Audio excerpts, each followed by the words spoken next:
हाल ही में एक खबर आई है कि चीन ने 2025 के पहले 11 महीनों में 1 ट्रिलियन अमेरिकी डॉलर से अधिक का ट्रेड सरप्लस दर्ज किया है।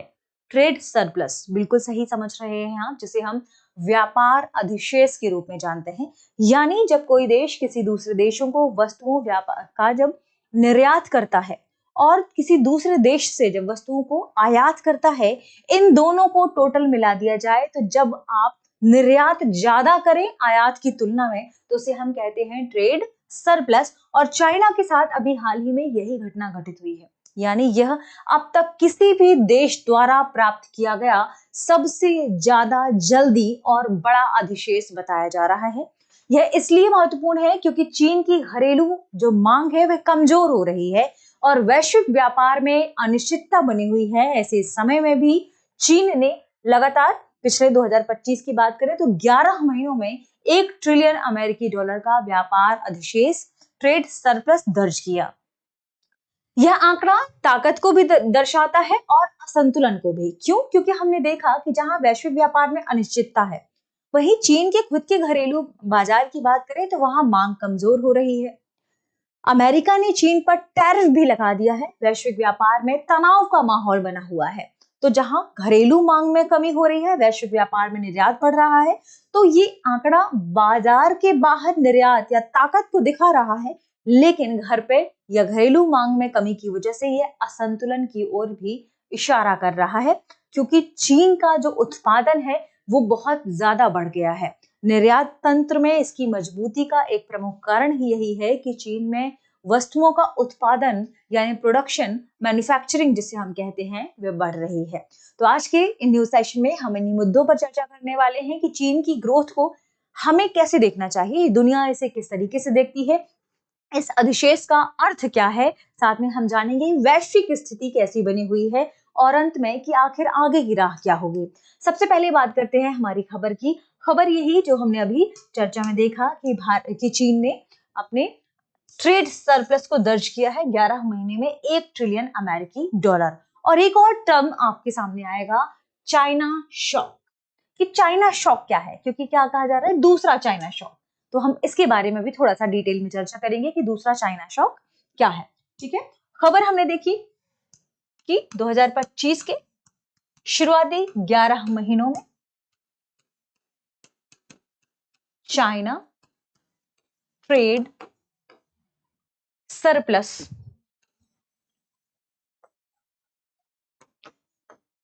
1 ट्रिलियन अमेरिकी डॉलर। ठीक है, ये हो गया अपने आप में, ये एक बड़ा आंकड़ा बताया जा रहा है। अब बात करते हैं कि चीन की ग्रोथ को हम कैसे देखेंगे या चीन की ग्रोथ को कैसे देखा जा रहा है। ठीक है, चीन की ग्रोथ को देखा जा रहा है कुछ इस तरीके से। जैसे हमने कहा कि वैश्विक लेवल पर क्या है, वैश्विक व्यापार में अनिश्चितता बनी हुई है। अमेरिका ने टैरिफ लगाया, तनाव बढ़ रहे हैं। इसके बावजूद इसकी ताकत के संकेत इसे कहा जा रहा है। जैसे इसकी विशाल उत्पादन क्षमता, इसकी विशाल उत्पादन क्षमता, और ये विशाल उत्पादन क्षमता में जो वृद्धि है यही कारण है कि इसका निर्यात बहुत तेजी से बढ़ा है। ये इसकी ताकत के संकेत जताए जा रहे हैं। ना केवल ये बल्कि पिछले 2 दशकों की बात कही जा रही है कि पिछले 2 दशकों में बने सप्लाई चेन क्लस्टर ने इसे निर्यात के लिए बहुत बेहतरीन माना। सप्लाई चेन क्लस्टर, ये 2 चीजें चाइना में बहुत मतलब चाइना की इकोनॉमी को बूस्ट करने के लिए सबसे महत्वपूर्ण कारक के रूप में इन्हें माना जाता है। विशाल उत्पादन क्षमता, 2 दशकों में बने सप्लाई चेन क्लस्टर, विनिर्माण उन्मुख नीति। तो तीसरा ध्यान रखें क्या है, विनिर्माण उन्मुख नीति।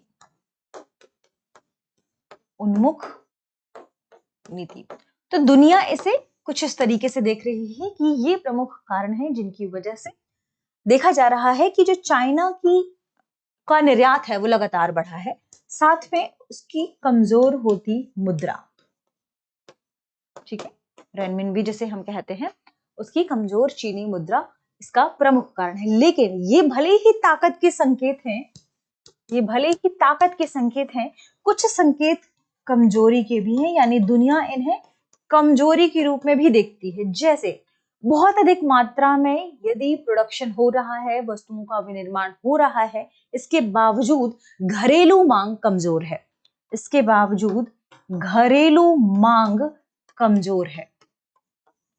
ठीक है, आगे हम पढ़ेंगे कि ये संकट का कारण क्यों है। घरेलू मांग कमजोर है, निवेश भी सुस्त पड़े हुए हैं, इस वजह से कंपनियां अपनी ही वस्तुओं को बहुत कम कीमत में बेच रही हैं, निवेश सुस्त है। ठीक है, और खपत भी बहुत कम हो गई है। उत्पादन बहुत अधिक है, उत्पादन अधिक है लेकिन खपत कम है, लेकिन खपत कम है। ये कुछ कमजोरी के संकेत दिखा रहे हैं। तो उपलब्धि प्रभावशाली है, लेकिन ये क्या किस ओर इशारा कर रही है कि उपलब्धि भले प्रभावशाली है, उपलब्धि प्रभावशाली है, लेकिन ये असंतुलन का संकेत है। अगर घरेलू मांग बनी रहती तो संतुलन का संकेत होता। ये असंतुलन को उजागर करता है। जैसे हम इसे अधिशेष को हम किस रूप में देखते हैं, यानी उसका अधिशेष का कारण क्या है, अधिशेष की पीछे की वजह। चीन का निर्यात, चीन का निर्यात किस क्षेत्र में, निर्यात किस क्षेत्र में, हाई वैल्यू गुड्स, जो उच्च वैल्यू उच्च मूल्य वाले उत्पाद हैं उसमें निर्यात बढ़ा है। तो हाई वैल्यू प्रोडक्ट्स, इनका निर्यात बढ़ा है और इनके निर्यात के बढ़ने से ही ये अधिशेष एक अधिशेष कारण या अधिशेष निकलकर सामने आता है। ठीक है, यानी यहां पर आप पूछेंगे आप हाई वैल्यू प्रोडक्ट्स कौन से हैं, तेजी वाले सेक्टर कौन से हैं, तेजी वाले सेक्टर जिसकी वजह से अधिशेष बढ़ा, तेजी वाले सेक्टर हैं इलेक्ट्रॉनिक व्हीकल, ईवीज जिसे हम कहते हैं। ठीक है, इलेक्ट्रॉनिक व्हीकल्स, इलेक्ट्रॉनिक व्हीकल्स के साथ साथ हम मशीनरी वाले जो प्रोडक्ट की बात करते हैं वो। तो electronic vehicles, machinery products, automobile, machinery, ठीक है, ऑटोमोबाइल, ऑटोमोबाइल, ना केवल ऑटोमोबाइल बल्कि हम सेमीकंडक्टर चिप्स की जब हम बात करते हैं तो ये सभी हाई वैल्यू प्रोडक्ट्स कहलाते हैं। इनके निर्यात से अधिशेष ज्यादा बढ़ा है, लेकिन कुछ गिरावट वाले भी सेक्टर हैं, कुछ गिरावट वाले भी सेक्टर है, यानी वैश्विक लेवल पर जो चीन सप्लाई करता है उसमें इनमें तो तेजी आई है लेकिन कुछ चीजों में गिरावट आई है, जैसे खिलौने, वस्त्र, ठीक है, और कुछ सस्ते उपभोक्ता वाले जो उत्पाद है वो। तो ध्यान रखिएगा, खिलौने, वस्त्र और सस्ते उत्पाद, इनके प्रोडक्शन में क्या आई है, इनकी जो मांग थी वो वैश्विक लेवल पर कम हो गई है। तो कुल मिलाकर अधिशेष का कारण क्या है, कुल मिलाकर अधिशेष का कारण है वैल्यू चेन का ऊपर होना, यानी हाई वैल्यू प्रोडक्ट्स का ज्यादा बिकना। वैल्यू चेन इस वजह से क्या हो गई है, ऊपर हो गई है। ये अधिशेष का मुख्य कारण है। अब बात कर लेते हैं वैश्विक स्थिति की, क्योंकि इंपॉर्टेंट है विश्व लेवल पर कहाँ इसका प्रोडक्शन हो रहा है, कहाँ पर ये माफ कीजिएगा, कहाँ पर इसका व्यापार है, कौन से बाजार में आखिर इसकी वजह से अधिशेष हुआ है। देखिए, कुछ समय में अमेरिका का निर्यात चीन को लेकर यदि हम देखें कि चाइना ने क्या अमेरिका में प्रोडक्ट्स को बेचे हैं, तो जो चाइना का प्रोडक्शन चाइना अभी तक निर्यात कर रहा था अमेरिका में, कुछ समय में उसमें गिरावट देखने को मिली है, लगभग 29% की गिरावट। तो ध्यान रखिएगा, यूएसए से जो ट्रेड हो रहा था उसमें 29% की गिरावट हुई है। ठीक है, अब अगर यूएसए में की ट्रेड में 29% की गिरावट हुई, किस वजह से, टैरिफ वगैरह की वजह से, टैरिफ वगैरह लगा दिया था अमेरिका ने इसकी वजह से। लेकिन जो ग्लोबल साउथ है, जो मध्य पूर्व है, जो अफ्रीका है, जो एशिया है, यहां पर इसके प्रोडक्ट्स की को बेचने या इसके बाजार में वृद्धि हुई है। तो कौन सा क्षेत्र है जहां पर जो अमेरिका के विकल्प के रूप में उसने देखा, वो है ग्लोबल साउथ। ठीक है, वैश्विक दक्षिण, या इसे हम क्या कहते हैं, ग्लोबल साउथ। कौन से मार्केट उसके लिए नए खुले हैं, ग्लोबल साउथ। ग्लोबल साउथ के साथ साथ मध्य पूर्व, ठीक है, मध्य पूर्व, मिडिल ईस्ट जिसे हम कहते हैं, मिडिल ईस्ट, इसके अलावा अफ्रीका, अफ्रीका, ना केवल अफ्रीका बल्कि एशिया के भी कई देश, बल्कि एशिया के भी कई देश उसके उत्पादों का बाजार है। ठीक है, तो अमेरिका में 29% ट्रेड गिरने के बावजूद ग्लोबल साउथ, मध्य पूर्व, अफ्रीका, एशिया में वृद्धि की वजह से इसके अधिशेष में वृद्धि हुई है। लेकिन कुछ देश अभी भी चाइना पर आरोप लगा रहे हैं। जैसे चाइना में प्रोडक्शन बहुत हाई है, बहुत ज्यादा विनिर्माण के बावजूद बहुत अधिक वहां पर प्रोडक्ट निर्मित हो रहे हैं, इसके बावजूद उसकी घरेलू खपत में कमी है। तो जो प्रोडक्ट बहुत ज्यादा बन रहे हैं, कंपनियां जिन प्रोडक्ट्स का निर्माण कर रही हैं, वो उसकी डंपिंग कर रही हैं दूसरे देशों में। तो यूरोप जैसे कुछ देशों ने आरोप लगाया है कि चीन की अपने घरेलू मांग में कमी के बावजूद वह बहुत अधिक उत्पादन कर रहा है और ये उत्पादन दूसरे देशों के बाजारों में डंपिंग के रूप में जा रहे हैं। तो ध्यान रखिएगा, चीन की घरेलू समस्या का मेन मुद्दा यही है कि घरेलू मांग कमजोर पड़ गई है। अब जब घरेलू मांग कमजोर पड़ गई है तो सरकार क्या प्रयास कर रही है वहां पर कि वहां की जो कंपनियां हैं वो कीमत कम करें। तो वहां ग्राहकों को आकर्षित करने के लिए कंपनियां क्या कर रही हैं, कीमतों को कम कर रही हैं और एक दूसरों में कंपनियों में प्रतिस्पर्धा हो गई है। यानी जिसे हम कहते हैं गला काट प्रतियोगिता, वो चाइना में फिलहाल शुरू हो गया है। एक कंपनी दूसरे कंपनी के अस्तित्व को खत्म करने की आप समझ सकते हैं इस स्थिति पर पहुंच चुके हैं।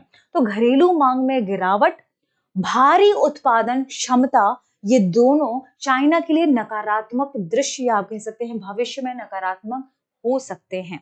कंपनियों की कीमत गिरना, ग्राहकों को लगातार अप्रोच करना कीमत गिरा के और फिर इसी वस्तु को दूसरे बाजार में बेचना, इसे डंपिंग के रूप में भी देखा जा रहा है। ये कहीं ना कहीं कीमत युद्ध शुरू करने की ओर है। अंधाधुंध कैपेसिटी के विस्तार पर रोक लगाने की जरूरत है, ऐसी बात कही है यूरोप ने, क्योंकि ये बाहर की बाजारों को खराब कर रहा है। इसके अलावा जो यूरोप है उसने ये भी कहा है कि अब इलेक्ट्रॉनिक्स व्हीकल्स को लेकर, बैटरी को लेकर वहां के बाजार में वे दबाव महसूस कर रहे हैं।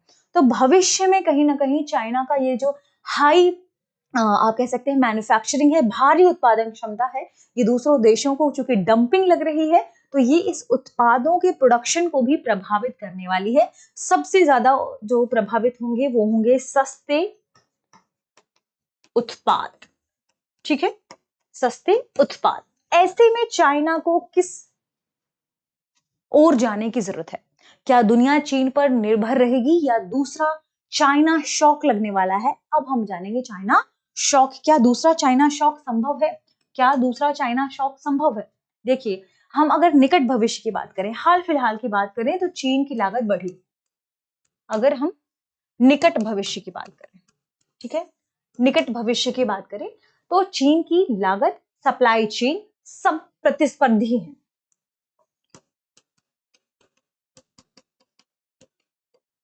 और सप्लाई चेन ये क्या है? ये सबसे ज्यादा प्रतिस्पर्धी है। इसी का नतीजा है $1 ट्रिलियन का अधिशेष। बहुत अधिक मात्रा में वस्तुओं का निर्माण दूसरे देशों में, इसका व्यापार यानी निर्यात अधिक है आयात की तुलना में, इसलिए सरप्लस आया। तो ये निकट भविष्य में तो ठीक है, लेकिन जब तक चाइना अपने घरेलू मांग को नहीं बढ़ाएगा, अपनी पॉलिसी को इस तरीके से चेंज नहीं करेगा कि उसकी इकोनॉमी निर्यात आधारित ना होकर घरेलू मांग पर आधारित हो, तो ये भविष्य में उसके लिए संकट का कारण बन सकता है। अगर निर्यात मजबूत बना रहेगा तो ठीक है, निर्यात मजबूत बना रहेगा तब तो चाइना के लिए ठीक है।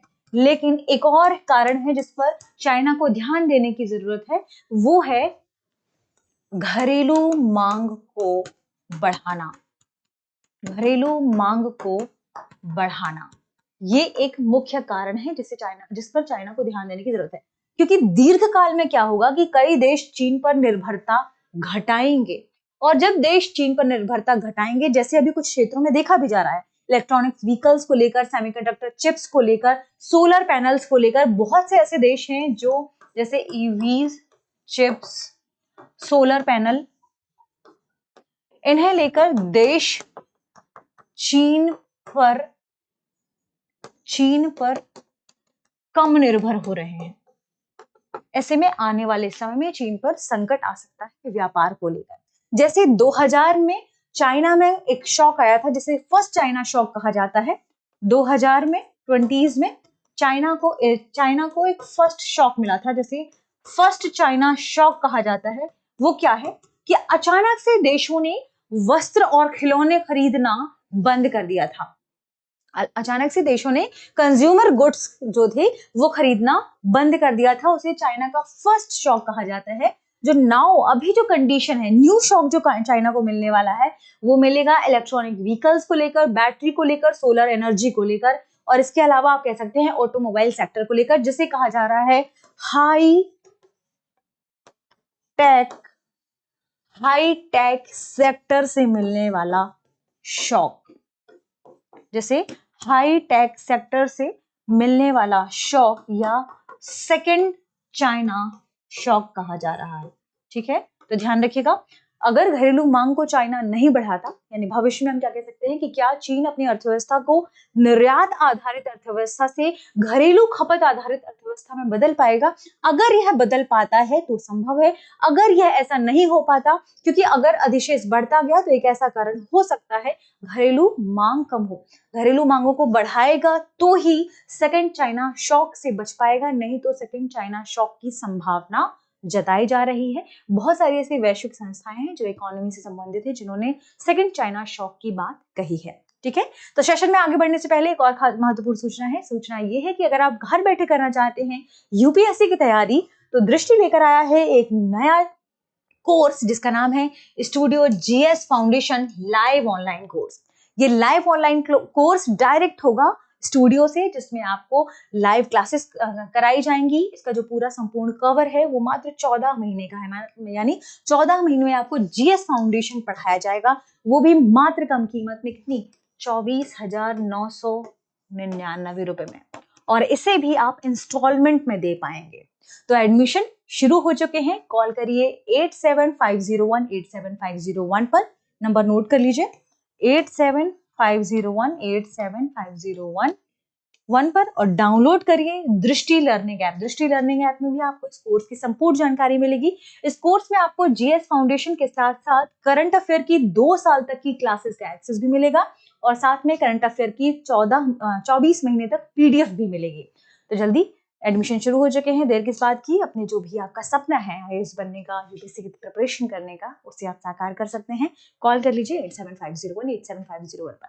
आगे बढ़ते हैं, प्रश्न देखते हैं। प्रश्न है, अमेरिका को निर्यात घटने के बावजूद चीन का निर्यात कैसे बढ़ा?